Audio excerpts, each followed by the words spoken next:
안녕하세요, 교회 여러분. 고난주간 세 번째 말씀 묵상 시간입니다. 오늘 또 말씀 묵상을 통해 하나님께서 우리에게 귀한 은혜 주시기를 원합니다. 우리 함께 기도하겠습니다. 주님, 감사합니다. 우리를 사랑하셔서 죽기까지 자기 몸을 내어주신 예수님의 고난을 기억하고 생각하는 고난주간입니다. 오늘 우리가 말씀 묵상을 통해 예수님의 고난을 깊이 묵상하며 그 고난이 우리를 위한 사랑임을 깨닫고 예수님께 한 걸음 더 가까이 나아가는 귀한 은혜의 시간 되게 하여 주옵소서. 말씀을 묵상할 때에 그 말씀이 살아 움직여 우리가 예수님과 만나는 은혜의 시간 되게 하시고 기도를 통하여 더욱 주님께 가까이 나아가는 귀한 믿음의 은혜가 부어지게 하여 주옵소서.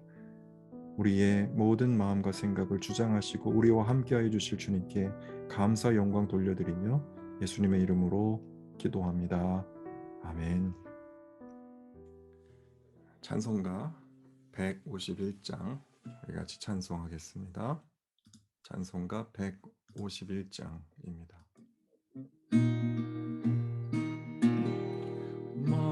만왕의 왕 내 주께서 왜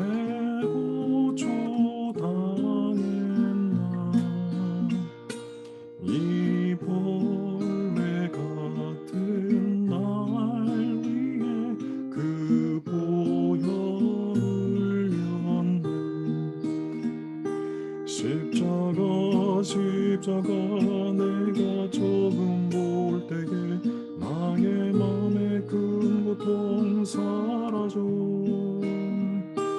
오늘 믿고서 내 눈 밝았네. 참 내 기쁨 영원하도다.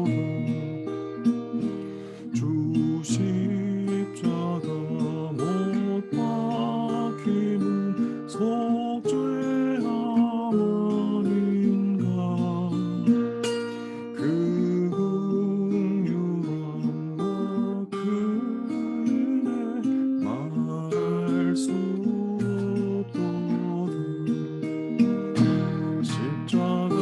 십자가 내가 조금 볼 때에 나의 맘의 큰 고통 사라져. 오늘 믿고서 내 눈 밝았네. 참 내 기쁨 영원하도다.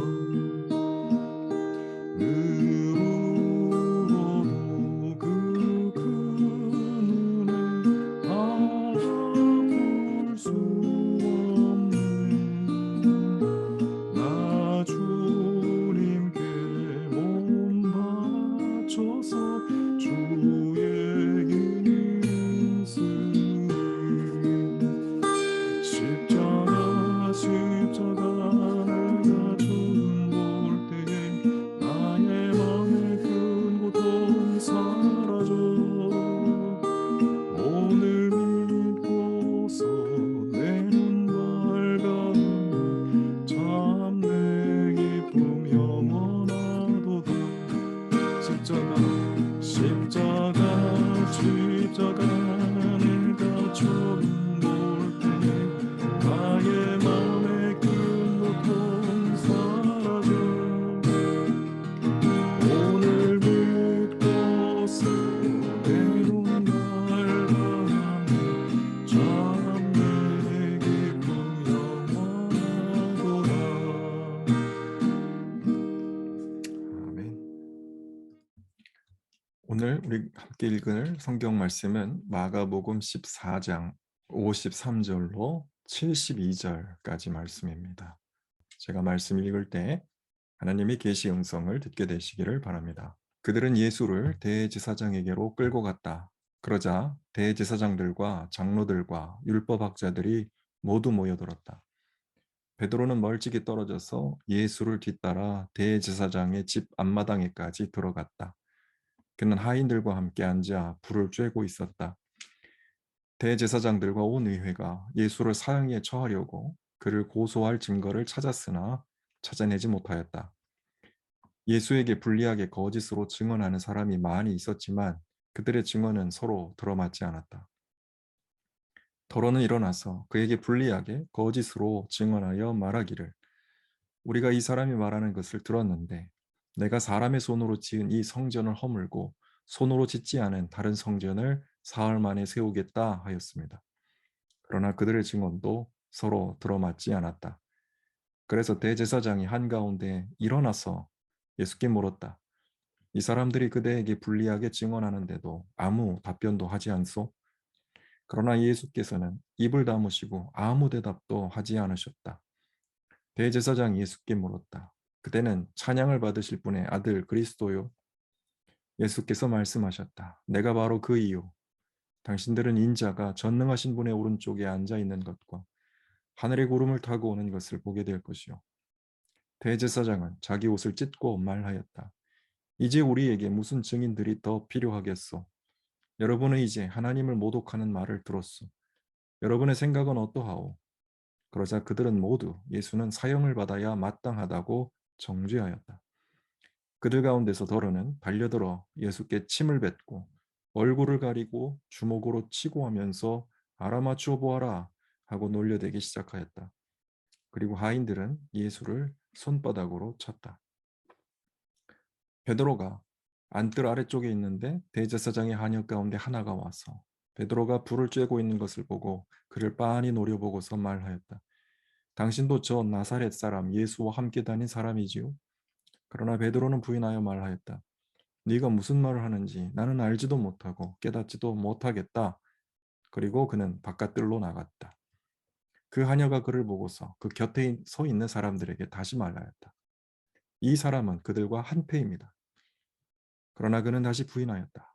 조금 뒤 곁에 서 있는 사람들이 다시 베드로에게 말하였다. 당신이 갈릴리 사람이니까 틀림없이 그들과 한패일 거요.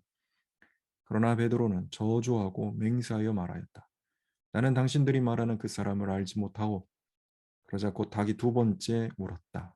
그래서 베드로는 예수께서 자기에게 닭이 두 번 울기 전에 내가 나를 세 번 모른다고 할 것이다 하신 그 말씀이 생각나서 엎드려서 울었다. 아멘. 오늘 본문 말씀은 크게 두 부분으로 구분해 볼 수 있을 것입니다. 첫 번째는 예수님께서 대제사장들 앞에서 재판을 받으신 재판의 장면이고, 그리고 두 번째 부분은 베드로를 예수님의 사람이라고 지목하는 사람들 앞에서 베드로가 예수님을 부인하는 모습을 담고 있습니다. 먼저 예수님께서 대제사장 앞에서 재판을 받으시는 모습에 대해서 본문은 자세히 기록하고 있습니다. 53절에 예수를 체포한 사람들이 예수를 데려간 사람들이 누구냐? 바로 대제사장이다.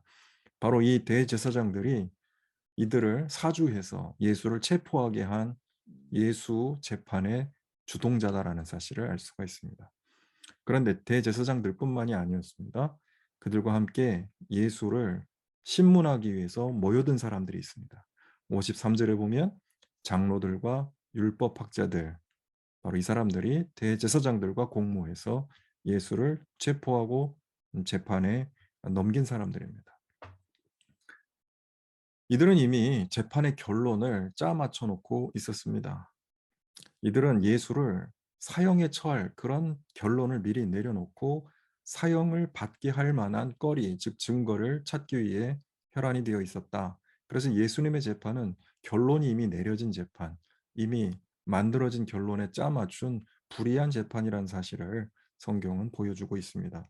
55절에 대제사장들과 온 회의가 예수를 사형에 처하려고 결론을 내려놓고 그를 고소할 증거를 찾았다라고 말합니다. 여러 증인들이 동원되었는데 그 증인들은 거짓 증인들입니다. 즉 결론에 부합하도록 예수를 사형에 부합하도록 몰아가기 위해 세워진 거짓 증인들이다. 그래서 그들의 증언이 서로 불일치하였다라고 성경은 말하고 있습니다. 그러나 한 가지 우리가 주목해 볼 것은 이 불의한 재판 앞에서 예수님께서 입을 다물고 아무런 말도 하지 않으셨다라는 말씀이죠. 왜 예수님께서는 입을 다물고 아무런 답도 하지 않으셨을까요? 이들의 불의한 재판을 이미 예수님은 알고 계셨고 짜맞춰진 결론으로 몰아가고 있는 이 거짓 증언 앞에 예수님이 부인하지 않으셨습니다. 다시 말해서 재판을 하는 사람들은 예수를 죽이려고 하였지만 예수님은 그들의 불의한 재판을 통해 이루실 십자가와 하나님의 구원을 생각하며 묵묵히 이 모든 고통과 이 불의를 온몸으로 받아내고 있으셨다, 견뎌내고 있으셨다라는 사실을 우리는 발견할 수 있습니다. 한 가지 혐의 사실은 바로 예수님이 신성모독으로 지목되었다라는 것이죠. 유대인들에게 있어서 이 신성모독은 용서받을 수 없는 죄목이었습니다. 거짓 증인이 했던 고발의 내용 58절에 바로 이 예수님께서 성전을 허물고 사흘 만에 다시 세우겠다라는 그런 말을 하는 것을 들었다. 이런 증언을 하였습니다. 즉 성전을 모독한 죄로 예수를 몰아갔던 것이죠. 보다 못한 대제사장들, 즉 결정적인 한 방, 예수를 사형으로 몰고 가기 위한 결정적인 한 방을 기대하였으나 그러한 증언들이 나오지 않기 때문에 바로 예수님을 이용해서 예수님의 입을 통해 그들이 원했던 답을 얻기 위해서 대제사장이 일어나서 예수에게 도발을 했던 것입니다. 그게 바로 60절입니다. 왜 가만히 있느냐? 왜 아무 답변도 하지 않느냐? 그렇게 예수님께 묻습니다. 그래도 예수님께서 입을 다무시고 아무 대답도 하지 않으셨다라고 61절 말합니다. 그러니까 이 대제사장은 단도직입적으로 61절에서 그대는 찬양을 받으실 분의 아들 그리스도요? 라고 물었습니다. 이 대답을 예수님이 회피하지 않으실 거다라는 걸 이 대제사장은 알고 있었습니다. 뭐냐면 예수님은 그리스도라는 자아 인식이 있었고 하나님의 아들이라는 그런 말을 사람들 앞에 증언하고 있었기 때문에 대제사장의 이 신문을 거부하지 않을 거다라는 걸 이 노련한 대제사장은 알고 있었습니다. 62절에 예수님 뭐라고 답변했을까요? 입을 다물고 계셨던 것이 아니라 바로 이 질문에는 내가 바로 그 사람이다 라고 말씀하셨습니다. 그리고 한 걸음 더 나가서 당신들은 인자가 전능하신 분의 오른쪽에 앉아 있는 것과 하늘의 구름을 타고 오는 것을 보게 될 것이다 라고 말했습니다. 다시 말해 내가 바로 메시아다. 하나님의 아들 그리스도다 라는 것을 예수님의 입으로 명명백백하게 말씀하셨던 겁니다. 대제사장은 그가 원했던 대답을 얻었습니다. 바로 이런 대답을 원했고 바로 그것은 예수님을 사형으로 몰아갈 수 있는 결정적인 예수님의 자신의 고백이 되었던 것입니다. 63절에 대제사장은 자기 옷을 찢으면서 사람들 앞에 말하였습니다. 더 이상 무슨 증인이 필요하겠는가? 여러분은 이 사람이 하나님을 모독하는 말을 직접 들었다. 그렇게 사람들에게 말합니다. 어떻게 하면 좋겠는가? 여러분 어떻게 생각하는가라고 사람들의 의견을 묻습니다. 64절에 모든 사람들이 예수는 사형을 받아 마땅하다라고 정죄하였습니다. 이로써 유대인들의 이 재판, 즉 이 대제사장이 주도한 이 불의한 재판은 그들이 원하는 답을 얻었던 것입니다. 죄목은 바로 신성모독, 본인을 가리켜 하나님의 아들이라고 말하는 예수를 신성모독으로 몰고 가고 예수를 처형으로 몰아갔던 것입니다.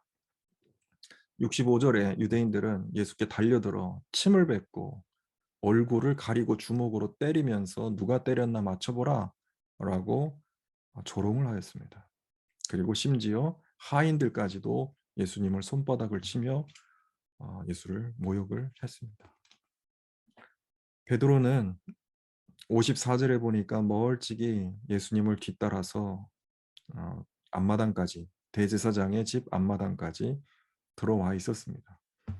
그런데 이제 66절을 보면 안뜰 아래쪽에 있는 이 베드로를 발견하고 대제사장의 하녀가 같은 편이 아니냐, 당신도 예수님의 한 패가 아니냐라고 추궁을 합니다. 여기서부터 이제 베드로의 부인이 시작됩니다. 68절에 무슨 말을 하는지 알지 못한다라고 자리를 피합니다. 그래서 뒷뜰, 바깥 뜰로 이제 베드로가 도망을 가게 되는 것이죠.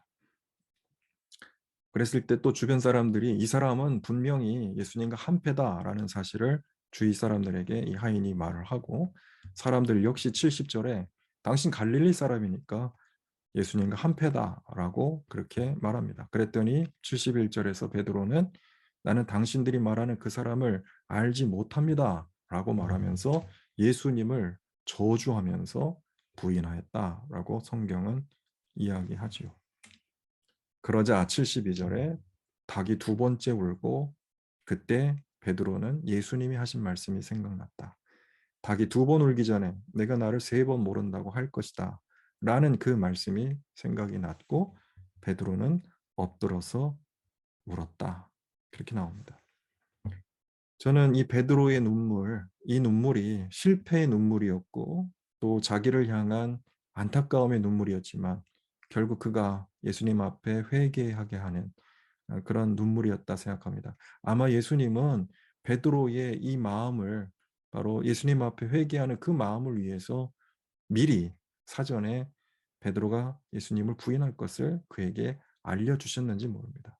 나는 네가 부인할 거라는 사실을 알고 있다. 그러나 나는 너를 사랑하고 나는 너를 끝까지 믿고 내 사명을 맡기고 싶다라는 마음을 아마 먼저 나누셨을 겁니다. 이 눈물은 실패의 눈물이었지만 그러나 이 눈물은 예수님 앞에 베드로를 회복시키는 회개의 눈물이 되고 있었다라는 사실을 우리가 기억하면 좋겠습니다.